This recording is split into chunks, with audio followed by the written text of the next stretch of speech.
लाडकी बहीण योजना सध्या जास्त चर्चेत आहे, कारण की चुकीच्या व्यक्तींनी लाडक्या बहीण योजनेचा लाभ घेतलाय. जवळपास 1400 पुरुषांनी लाडक्या बहीण योजनेचे हप्ते घेतलेत. सोबतच काही महिला कर्मचारी आहेत ज्या सरकारी नोकरीत रुजू आहेत आणि त्यांनीही लाडक्या बहीण योजनेचा लाभ घेतलाय. त्यामुळे सरकारने यांना लाडक्या बहीण योजनेच्या यादीतून वगळले.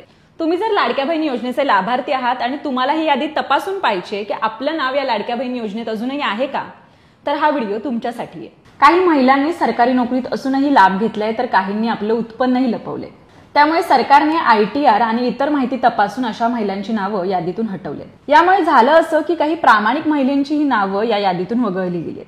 जर तुम्हाला शंका वाटत असेल की तुमचं नाव या योजनेतून वगळलंय, तर तुम्ही घरबसल्या हे ऑनलाईन चेक करू शकता.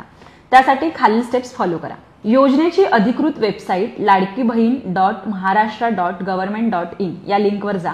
त्यानंतर तुमचं नाव, आधार क्रमांक किंवा मोबाईल नंबर टाका. काही क्षणात तुमच्या स्क्रीनवर तुमच्या योजनेतील स्टेटस दिसेल. जर तुमचं नाव यादीत असेल तर समजून घ्या की तुम्हाला लाभ मिळत राहणार आहे. पण जर तुम्हाला नो रेकॉर्ड फाउंड असं दिसलं तर तुमचं नाव या यादीतून वगळण्यात आलंय.